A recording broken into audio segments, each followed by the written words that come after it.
What's going on, y'all? What's happening? What's popping? This is your man, Sugarleen. Welcome to another episode of Daddy's Right Here Live. Got a great one today, as always. Transcendence and Servitude.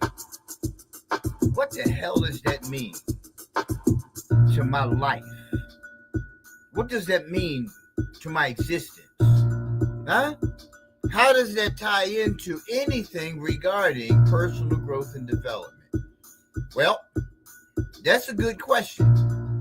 Today, I hope to answer that. Yeah. I'm going to go grab me some coffee. I want y'all to feel this vibe right here, right? Because this is going to be heard somewhere else later on. But I'll give you the scoop on that later. But thanks for tuning in to another episode of Daddy's Right Here Live. Again, I'm your host, Sugarleen. Let's get this flow on.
all right. Let's get this party started. What's happening? What's going on, y'all? This is your man Sterling. Welcome to another episode of Daddy's Right Here Live. Yeah.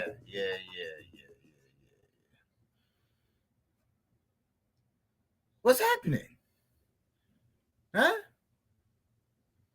You know, I was out with the wife yesterday, and she bought me this flat top grill about 3 years ago for my birthday, and I finally put it together. Yeah, we burned some stuff on it. She wanted to burn everything on it. We put lamb chops on, put corn on.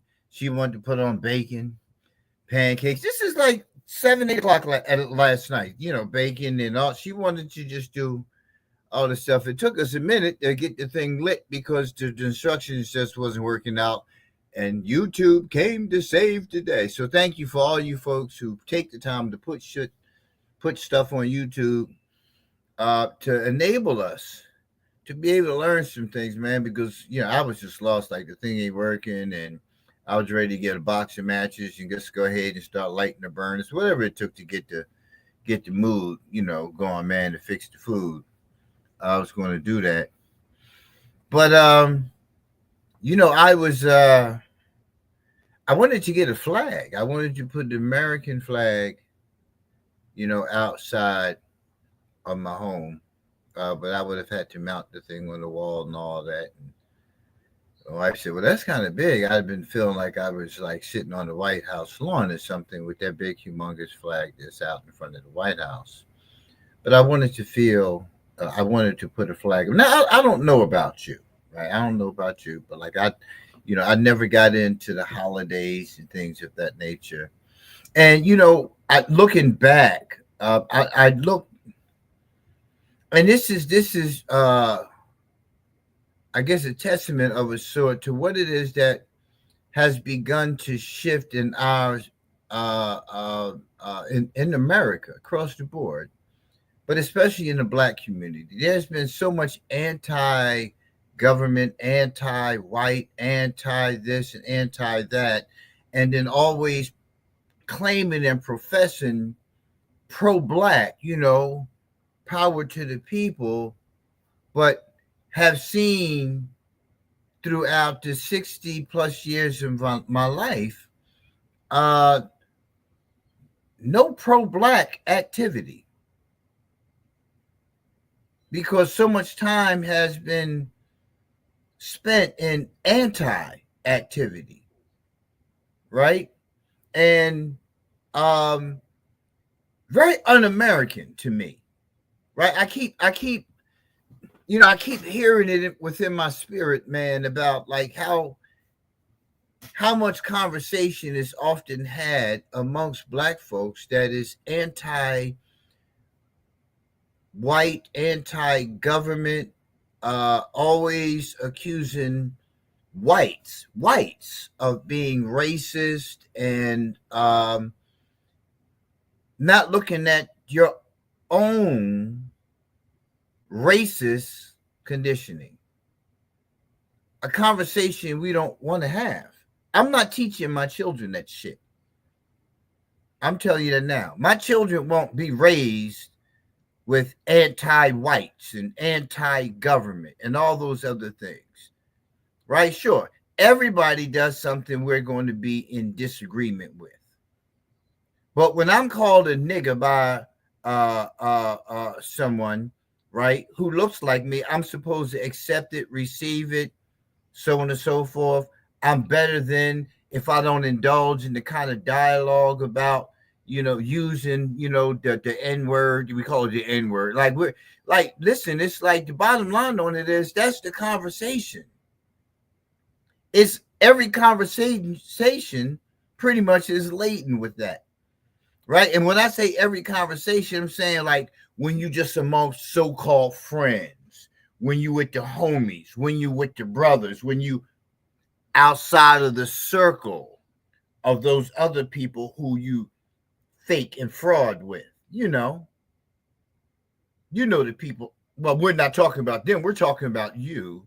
right? But I'm just saying that, like, I'm sick of hearing it. My mother didn't teach me that. Damn right, we had red, black, and green flags and caps and all that. We had all that. We was about, power to the people then, right? But then people were empowering one another. People were allowing you to knock on the door and ask you for a cup of sugar without having to be faced with, get your crackhead ass away from my house. You understand? We're in a different day and age of pro-black, right? It's different. There's no nothing.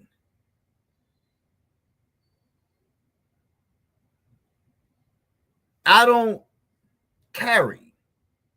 I'm not licensed because I want to protect myself from the white man. I'm licensed in my own community. I have to be faced with random acts of violence in my community. In my community. Not the white man, not in their community, in my own community. I have to be subjected to that. Right? But all I hear in our conversations over and over and over and over again is this anti-white mindset. I find it so damn funny now. Listen, I'm loving it. When I look at my feeds and I see whites mocking the things that so many blacks do. They mock themselves too, don't get me wrong. But the level of freedom that they're beginning to experience, like, you know what? Everybody ain't on this boat. Everybody ain't about this anti-white and anti-black thing. We always had conversations amongst whites and blacks. We were friends. We played with each other. We did all kinds of things with each other, and then it changed because we want to look at from one point to another point, stop there, and not look at the change, not look who was part of the change that happened for blacks here in America, and still want to keep going on that same thing. Keep saying, oh yeah, but you wanted them Uncle Thomas. You don't even know who Uncle Tom is. So hush for a minute and listen. It's weak. It's an ongoing argument. That's all it is. It's a narrative that's being pushed by people who are being brandished before, and I'm talking about black folks now, people who are being brandished before us as being relevant to our cause. You don't even know what my cause is. But somewhere along the line, we allowed people to define our cause. We allowed people who look like us to establish a narrative amongst us as to what we should do and what we should be in America, as opposed to just being an American.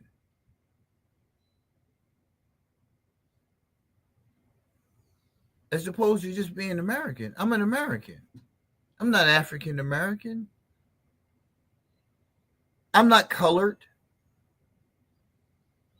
I'm not a nigga. I'm not even black. But if you want to come down to what do I select when it comes time to identifying with ethnicity, it would definitely be black. But we don't look at all these name changes that have happened and people made a decision as to who we should be. In 64 years of my life, I ain't never got a damn thing on the ballot that said, do we want to be Negroes, niggers, colors, whatever. I've never gotten that. So who the hell made that decision? The same people who have been brandished before us for the longest times as having some level of influence, and it's obvious they had that influence, right? Because they changed the condition of us as the people. They changed the condition of us as the people. And these are the very people who don't even want to deal with you and me, who don't even want to sit down and have conversations with you and me, because they're too big for that. They're too big for that. Who? Sabir? Who? Oh, I don't know. I'm just telling them to talk to the secretary or something. People we put in office have the same mindset. Oh, I'm Senator so-and-so. But you walking down the street 20 deep because you can't walk through any community. Why? Because we know you're a fraud. We know you're no good. We know you're dirty. We know you about your own business. We know that. We know that. How you about the community and you scared to go in the community? Because you too have pigeonholed all black people that ain't in your circle the same way. But you don't have that conversation. We don't have that conversation. And we have us, right, who think because we shook Senator so-and-so's hand, we shook Mayor so-and-so's hand, Councilman so-and-so, oh, I knew him. Yeah, you don't know him. All of these people who you think you shucking and jiving and moving and shaking with, they ain't about you. They're not. They got a whole different level of narratives that they need to push, of agendas they have to push. And the first agenda that they're pushing is their own. They want to move up that ladder with swiftness and ease, spreading through the community like a damn disease. What I do in office, minimal, messages sent to you, subliminal, taking what's not mine, a criminal, the game I play, political. I'm trying to tell you, you need to listen to my music. You need to get in touch with your own humanity and stop being unrightly guided, self-righteously guided by the so-called righteous in the wrong direction. Because that's what's happening. Anything that establishes a narrative other than servitude to the Creator himself is taking you straight to hell. It's taking you straight to hell. That's why you feel what you do when you wake up and you watch the news and you walk about in the cities. That's why you feel what you do. That's why you think what you do. Right? Because you have placed the value of man above mankind, which belongs to the Creator himself. But you think you know every damn thing. You think you know every damn thing. Can't nobody tell you nothing because your argument is somebody else's argument. Your argument is somebody else's narrative. Your argument is not yours. You've made it yours. Oh, don't say I'm talking. Listen, I made the same damn mistake. But at 64, I should be this wise to know the difference. I should be this wise to be better.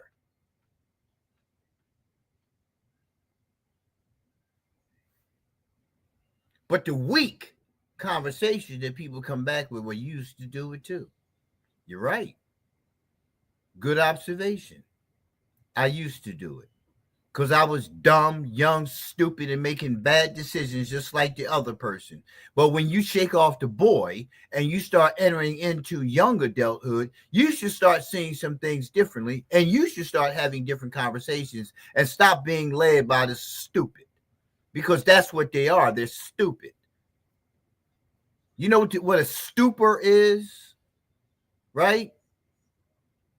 Right. So that's what happens to people when they ride on these narratives and they sit around and they think they're having these grand conversations that are moving Black Americans in some direction of progress. And it's doing nothing but we're oppressing ourselves. Those conversations are oppressive. They are oppressing us.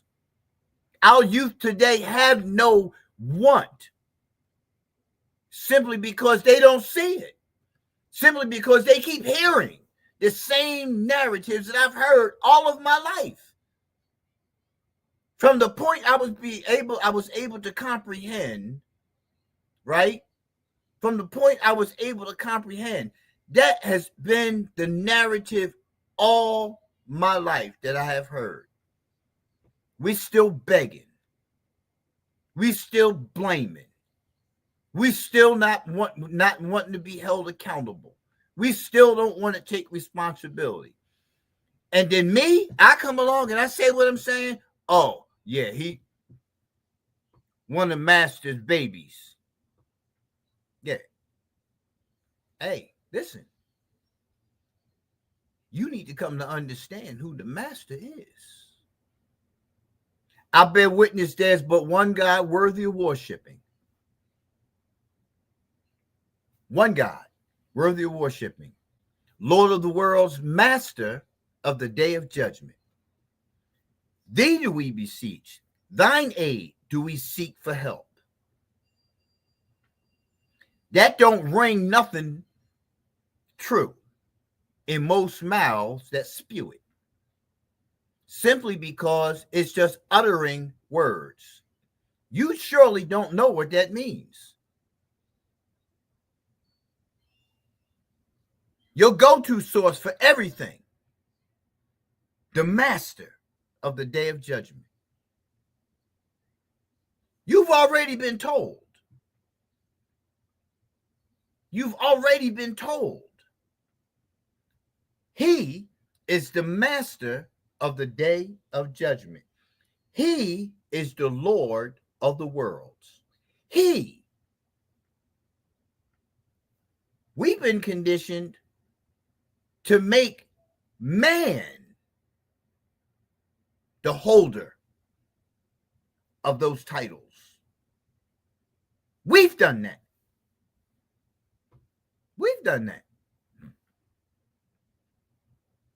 And for some, back to where I started, for some strange reason, and I know that it's not a strange reason, it's just something that it's been resting on my spirit, right? I wanted to have an American flag outside of my home, a big American flag. I still want, not just for the 4th of July, but it set on my spirit that, I'm an American.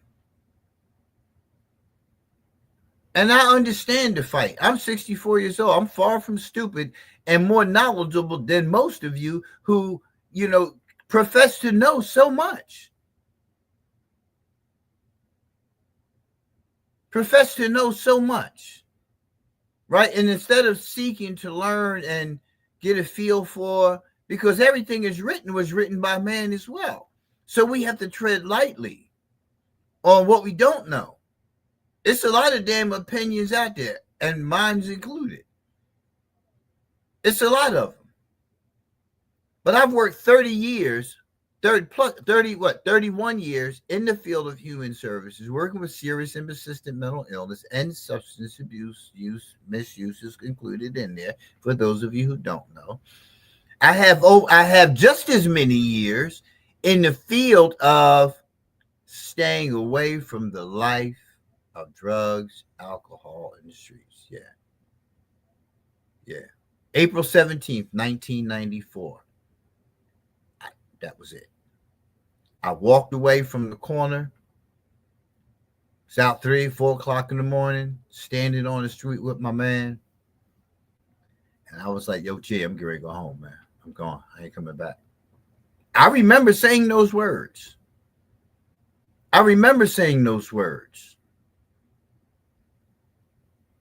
He thought I meant that night. Came over the crib the next day to get his hair cut. Like, yo, I'm going to see you. Well, I ain't going to tell you what my name was because it's not important. I'll see you later on tonight.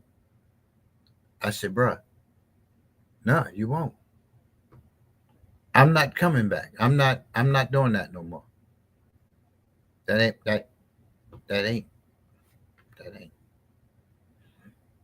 Yeah. No. So when I'm talking to you from experience. I'm talking to you from academic knowledge.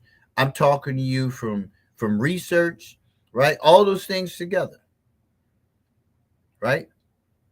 When I come and I do these shows right from,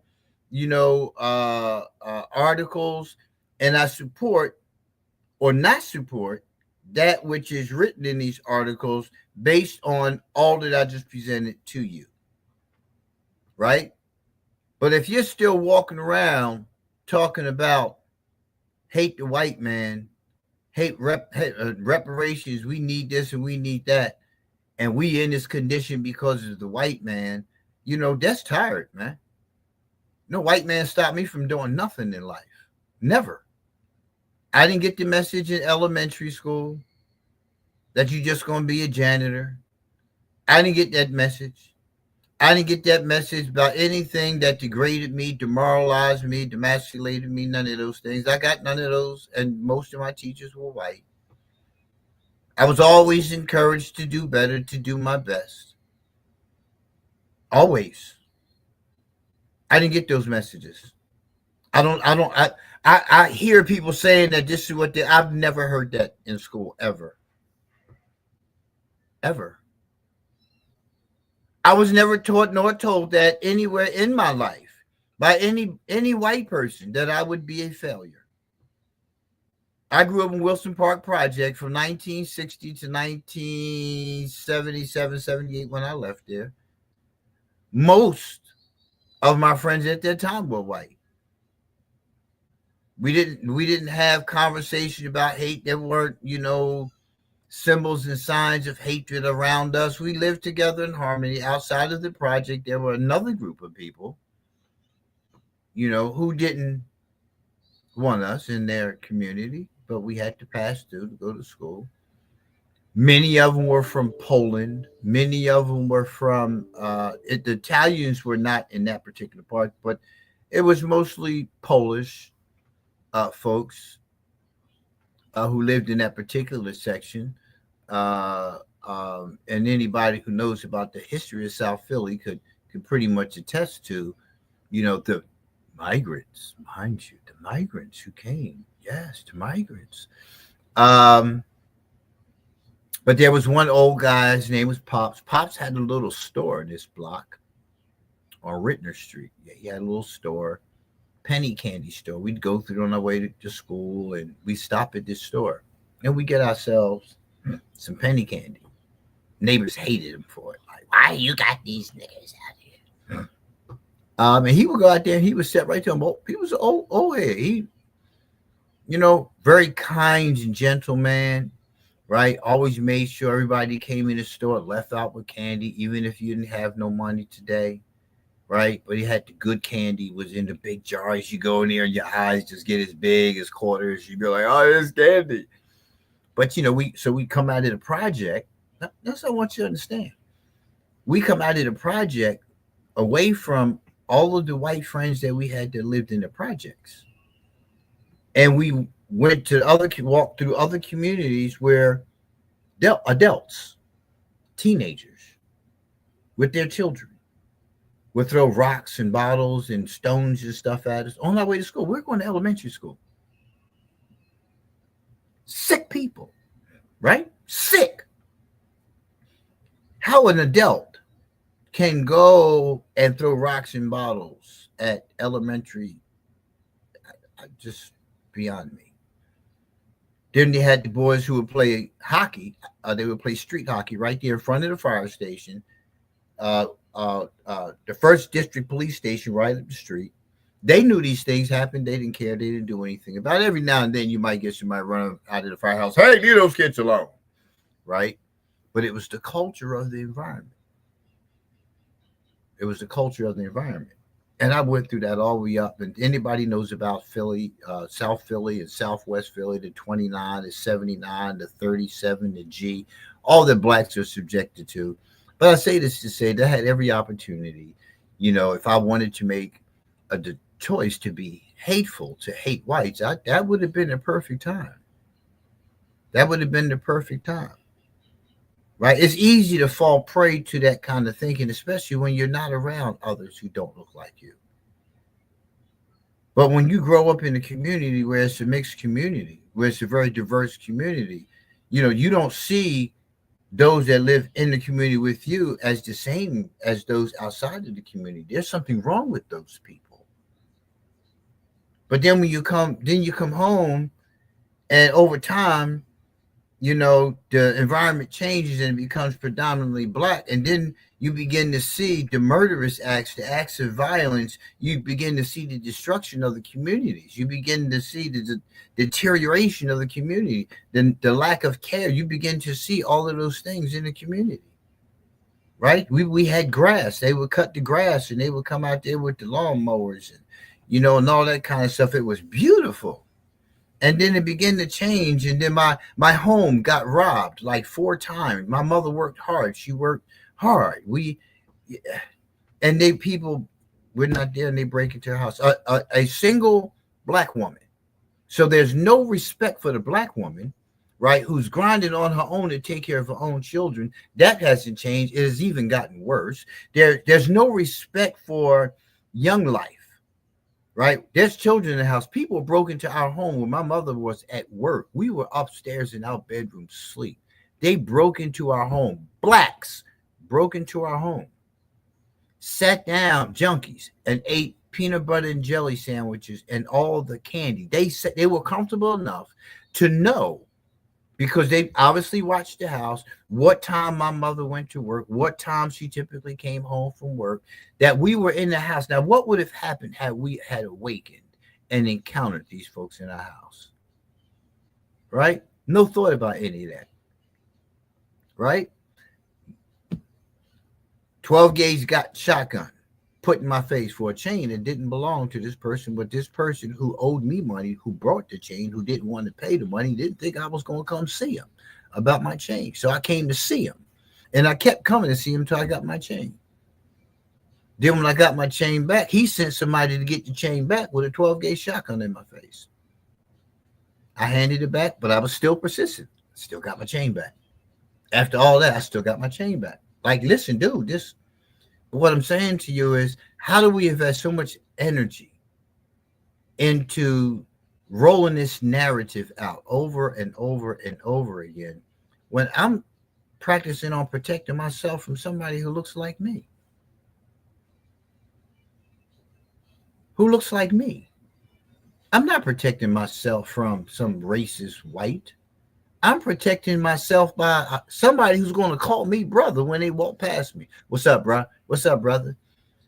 Yeah, the person may be walking down the street with me who looks like me. We don't want to have that conversation. That's why my circle is very small. Yeah, that's probably too big. I don't mess with folks. Folks are two-faced, right? They say one thing in your presence, they go say something else no sooner than you turn your back. Anybody who sits around the gossip, you sure as hell better stay away from them, because that's all you're going to ever get from them. You're not going to get anything else from them. That's all you're going to get from them. That's all they have the capacity of giving. But I say all that to say that and it kind of metamorphosized over so, because there were a lot of bases of establishing today's topic.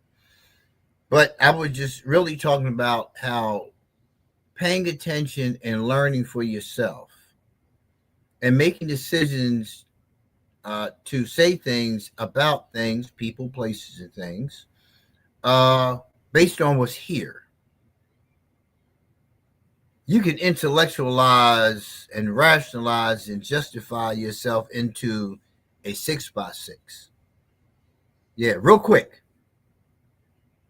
Yeah. All in the name of protecting something that doesn't need protecting. You understand? Yeah.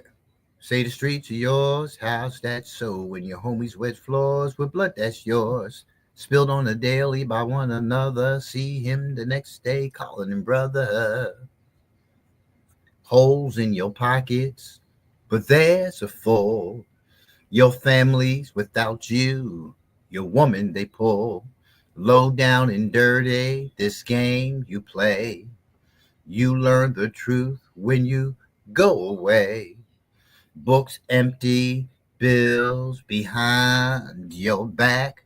They plotting, Soon she'll be mine. You was down, knew what it was. Better I have her now, cause we're dogs, friends to the end, Chucky. Yeah. Listen, pay attention. You can't convince me. I know hate exists in this world, but it's all people. How did you think that God told Adam and Eve to get ye down from here? God didn't want them in this place that they were in at the time. Why do you think it would be different when they got here? That which he knew would be exposed by the consumption of their fruit. He knew. He knew. So why would you think it'd be different? That humanity's condition has to change, or it'll be one and done again. You put it into whatever perspective you want to. But if they were told to get ye down from here, that means that this place was a place that had zero tolerance for what we see today in this life. Because those who were told to get ye down from here, because it wasn't just Adam and Eve, right? Everybody was at risk who was around them, because everybody got the knowledge, they got exposed to the content. So get ye down from here. On earth you will dwell. Sinners branded, lost in the mind, out of alignment, souls on lockdown, human body confinement. Right? The first murder, Cain and Abel. That wouldn't have happened in the place that they were in. Now here their offspring. Here their offspring. You following me here? Here are their offspring killing one another. And you think humanity's condition is going to be different? God said, I will not change the condition of a people until they change the condition of themselves. This is not just black unity, Asian community, white community. This is about humanity's condition. No matter what part, no matter what race, it doesn't, none of that matters. Humanity's condition. That's all of us. That's all of us. That's just not the blacks getting reparations and now things are going to be good. Or any other group, whatever it is that they seek to want. But there's a difference. When you just want to be left alone, it's different than we don't want to live around them people. Americans want to be left alone. They want to live their lives. We want to just live and enjoy our families and be left the hell alone. Nobody got time for all this other stuff. And now it becomes elevated because whites have gotten tired of it too. They know that we're tired of it. So we've gotten tired, and our dialogue, our language has changed even in social media. We always listen, I was called white boy because I'm so light. I've been in Florida for a minute. I've been in the sun a lot over the years. But if I get back to natural Al, listen, yeah. But I embrace whatever mine is. But you look at their nose and you tell me what tribe, what Indian tribe that the features remind you of. I had an African ask me one day, he said, And I just met him that day. We went to lunch. I said, "Well, come on, ride with me." He said, I know he told me to come ride with him. He said, so where you from? Now I knew he wasn't, like where you from? Like you from what, South Philly, North? No, he said, where you from? And I just looked at him. I said, I don't know, because I knew what he was asking, and he was looking at me. He was looking at me, and he said, you have a lot of Somalian features. He said you would probably be Salam. I'm very Salam, but Salam. He says you look like you would be Somalian. A lot of the features of the Somalian people you have and whatnot, and the Chickasaw, the Blackfoot Sioux, and all that. Those different tribes have been thrown around throughout the years. So for you to tell me that I'm African American, you don't know that, and it's not for you to tell me what I need to call myself. But we have so much of this that goes on that keeps separating us instead of looking at us from the perspective of humanity.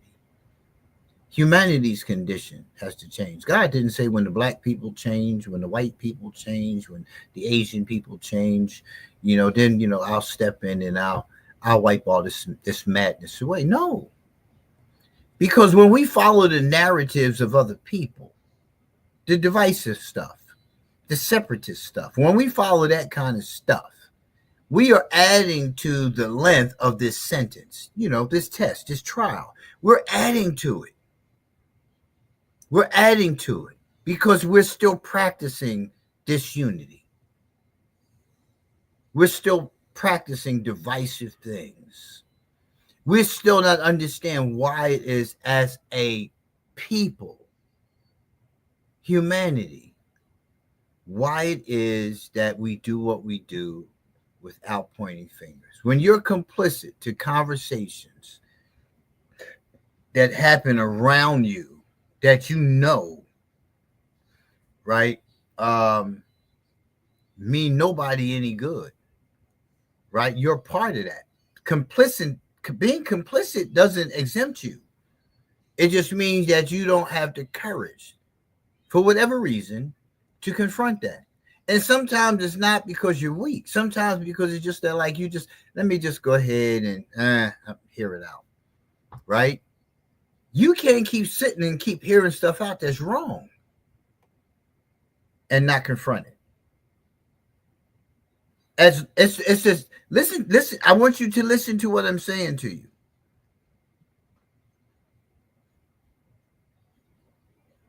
Eve responded to the devil's whispers.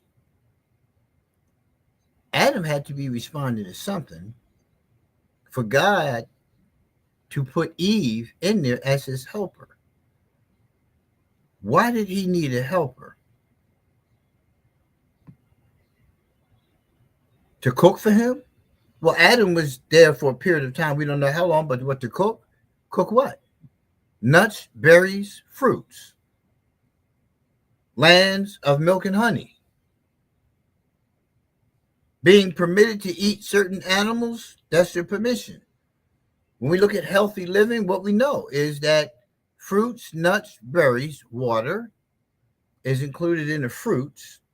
Water for washing, right? But just, again, look at humanity. Look at how you as a human being fit into the scheme of all that which the Lord of the worlds has created.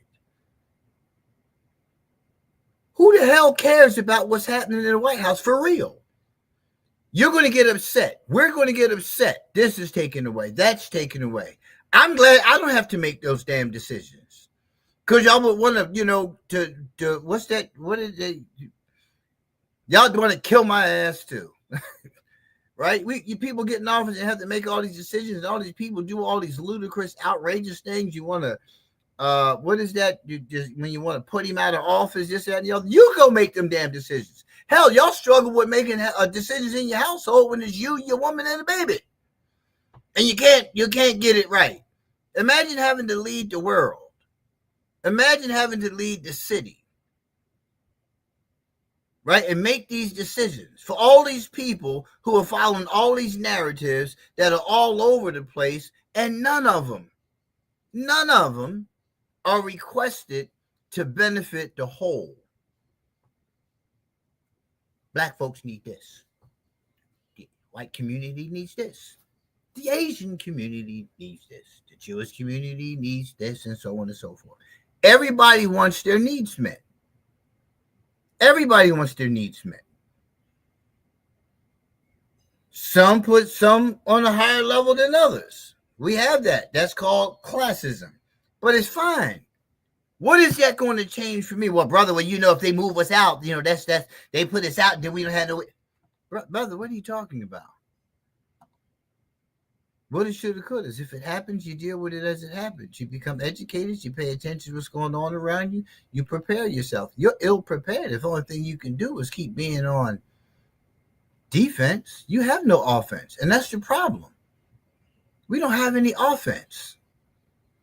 See, when you are acting in the capacity of being a servant, right? This whole transcendence and servitude thing we're going to talk about in a second. When you're in alignment with all of that, the rest of that don't matter. Because servitude is preparing you for what's coming anyway. You're not seeing what's coming. You don't want to see what's coming. You want to keep looking away from what's coming. It's coming. How can you say to yourself that you're a believer and don't know that it's coming and are ill prepared when it comes? If your number came up now and God called you before him, what would you say? Well, God, I need one more day. Just one more day. I can fix that. Give me one more day. Listen, give me a day to go back. I can fix that. Didn't you know that even this day was not guaranteed? Did you not know that? Did you not know that? So that means you should have been putting yourself in alignment from the time your eyes open, thank God, and let me go out here and help somebody. But when you don't think that way, you're going to always be caught up in man's insanity. This is man's insanity. Stop blaming everything on God. God created us in his likeness. What does that mean? What does it mean to look like somebody? Huh? What is image? What is God's image? That's not likeness. It's the same. It's not the same thing. Likeness is likeness. When the baby come out, oh, you don't look like your father. You don't look like him, but you look a little bit like your mother. That's likeness. Image is everything inside. We can make life. We can take life.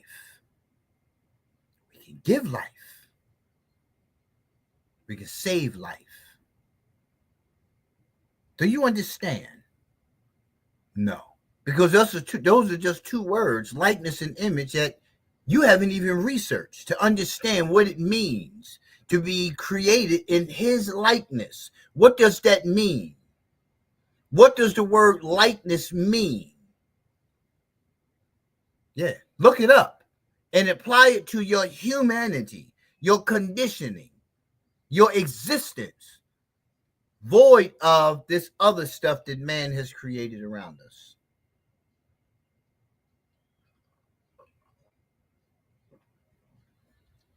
You don't know your humanity. You have no idea. And this is the kind of stuff that we need to be having conversations with ourselves about. I don't waste energy on any of this stuff. Do I hear it and it kind of hits nerve? Absolutely. You can't stop a racist from being a racist no more than you can stop a person from using N-word who uses it in every day of every conversation they have. We done buried it. We went so far to bury the N-word. We had a funeral for the N-word. Yes, and we took in all these great, wonderful organizations with their narratives came forth and said, yes, we're going to go to the grave site. We're going to bury the word together. Live on national TV. To show the world how stupid we really are.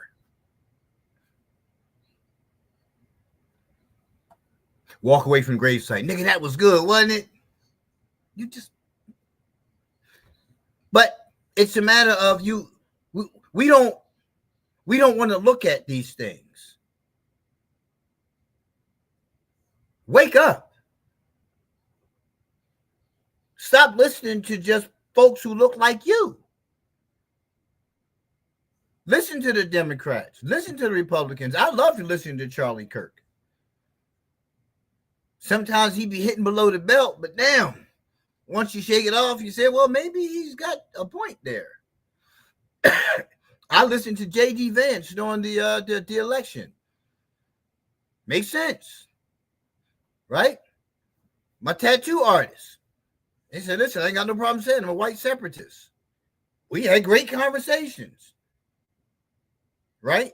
Enlighten me on the perspective on what whites experience in America in regards to blacks. And, you know, we weren't sitting there, nigga. Shit, we in there I'm getting tatted, and song plays and nickel and I didn't give them permission, but I was like, shit, don't bother me, sing the song. You know, you got to sit around me and like not and like the song and not want to sing all the words. That's just. But we create those kind of environments for people, make people feel uncomfortable about doing things, and then call them racist. How stupid does that sound? So when you start looking at changing life, and I'll be so passionate about these topics, man, that, I didn't even get into the article yet. We're going to follow up, next week with the article. But let me just go to the article really just to like put your D with it.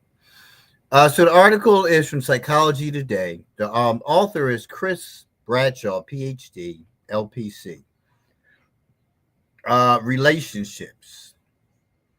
We need transcendence and service to others to be fully human, is the title of the article. Humanistic psychology explores the moral implications of our deepest needs. When I do shows, 90% of my shows, if they're article related, they're not just freestyled ones, but when they're article related, are from Psychology Today. You have to come to understand your thinking. I consider myself to be a cognitive behavioral therapist, right? I consider myself to be an expert, right? I can break down the whole thing from A, B, C, D, E, F, G, probably to about H. I can probably give you a map of how to change your thinking. But it always begins with the activating event or the antecedent, right? What happens specifically? And then with the B, the belief. What is your belief, or are your beliefs about what happened, right? And you'll see that one thing can happen and it can involve two different people, and you have totally different responses, reactions, beliefs, values, and everything attached to it. You make that choice on your own. You decide, it was a white man that ran into my car, so he's probably racist, right? Because I know he saw me because he saw the Black Power patch on the bumper. Right, and that's why he did that. There's something wrong with that thinking. And when you challenge that thinking, you say, okay, man runs into the back of my car. We know that he hit the back of my car, but how did that happen? Did you automatically slam on your brakes because the light turned yellow and you were scared of the red? Right? Did you make a turn without proper signaling? What did you do for that to happen? Because the incident, the antecedent, the activating event was that man ran into the back of my car. And you went off about it. Found yourself in handcuffs in the back of the trooper's car. because you just had a meltdown. But go back. Did I make a contribution to this situation? Because after you write down your beliefs and values and everything about, this person, because this person was white, go back and do the same thing. You're a male. Go back and do the same thing with a black female, right? Who hopped out of the car, cleavage, BBL. Why'd you act differently towards her? Damn, baby, you went from you wanna kill the person because he's white that just ran into your car to you want to give her hugs and kisses.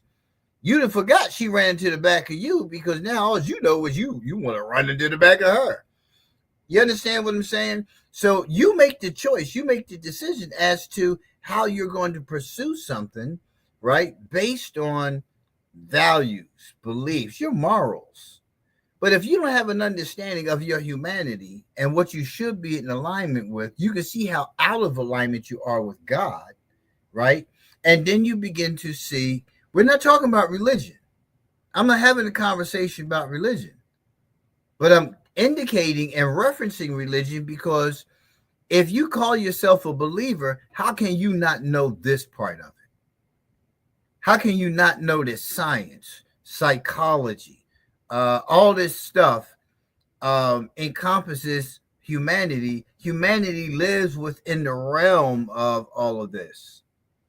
We live in all of this. We live in a world of science and, the stars, the Milky Way. We're a part of this. No matter how far up it is, we're still a part of it. Hell, my children and my mother, my family lives up in Philadelphia. It's over 1,000 miles. Hell, I can't see that far, but my ass sure can drive that far. You can get there without getting there. A parent can be actively involved in the lives of their children and not live in the same home. You feeling me here?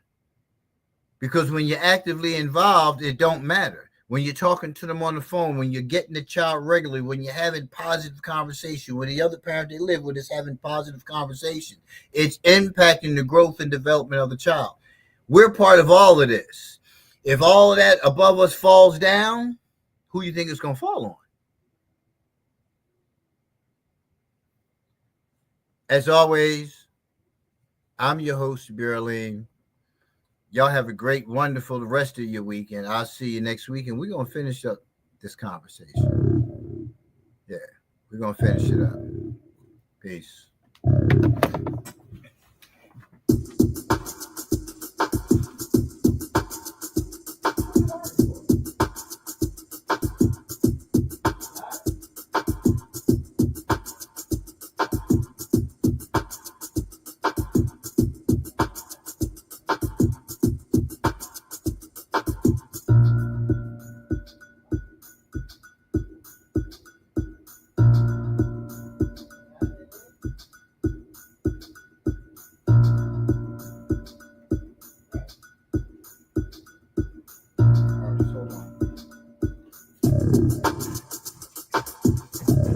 Hey, sorry I was so abrupt. Listen, y'all have a great day as always. You can be doing anything on a Saturday morning, but sitting here listening to me. But here you be, sitting here listening with me. Y'all have a great rest of the weekend. And make sure you go to our website, aleemforyou.net. Our pop-up shop is coming soon. More than likely, it's going to be the first or second week in August. We'll be setting the date. We'll let you know when we're ready to go, and we hope to see you there. We got a lot of merchandise you're going to see there. A lot of merchandise at our pop-up shops you won't see in our stores. You can only get them at our pop-up shops. One-of-a-kind merchandise. I'm working on some stuff now, making some purchases of some garments. I'll be doing my hand-painted designs. Anybody who knows about my hand-painted designs on fashion goes back years. I was doing back in the 80s. I was doing hand-painted fashions. That's going to be out there's just one collection. I'm talking about merchandise that only you will have. It may be the same marijuana leaf on it, for instance. It may be the same rose in the center of it. but the colors, the design of it, the outlay of it, how things are placed onto it will be strictly your own. There won't be anybody else up in the club with it on. Trust me. It's just one. That's the name of the collection. Stay tuned for that, because that's coming. Got the logo animation done. Get ready to put that together in our first commercial. It's going to advertise a link for you. We got our toll-free number, so you'll be able to call a toll-free number from no matter where you are in the world. You can give us a call, schedule your consultation. Listen, this thing is getting ready to blow up. I'm trying to tell you, speaking of blow up, have you checked out my new release lineup? It's about a month now that it's been out. If you haven't had an opportunity to check out my music, any of my music, make sure you go to your favorite music streaming platform and just type in Severe Aline. 4 albums, 29 releases, single releases. Y'all tell me who's putting in the work, right? So listen, thanks for tuning in, y'all. Hey, Mrs. That's out to me, Aline. Mrs. Aline, thank you so much for tuning in. I love you very much. Thank you. Okay, I'll see you later. Bye.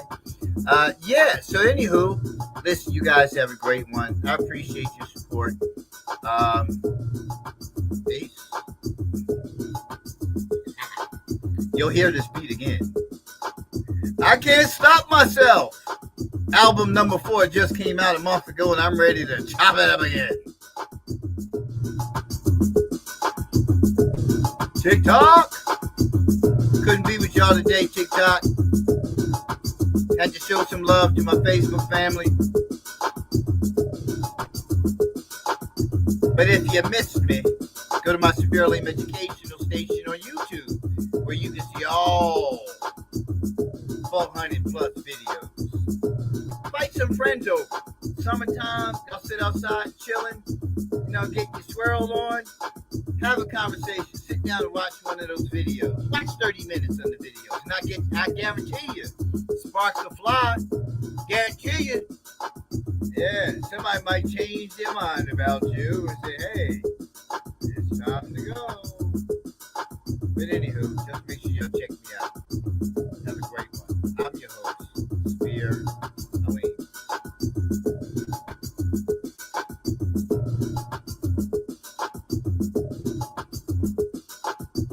What I do in office, minimal, messages sent to you, subliminal, thinking was not mine, subliminal, became my play, political.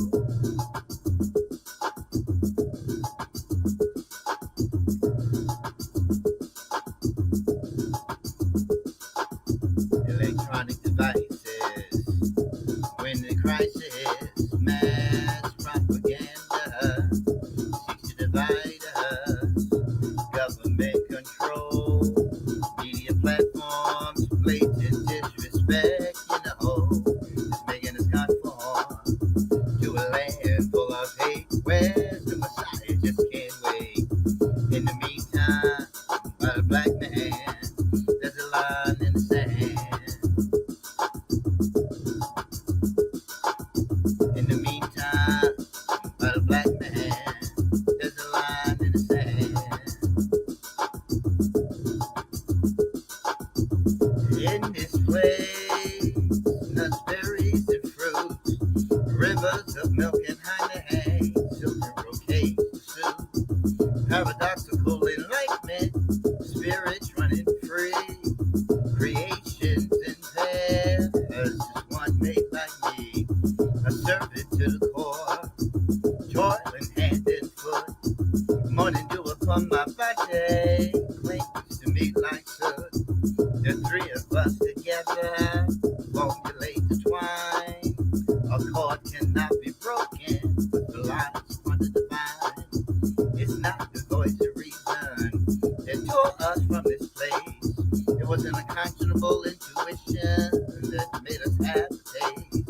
I'm not lost without you. With you, I went away. I want love no more. Ha. Woo.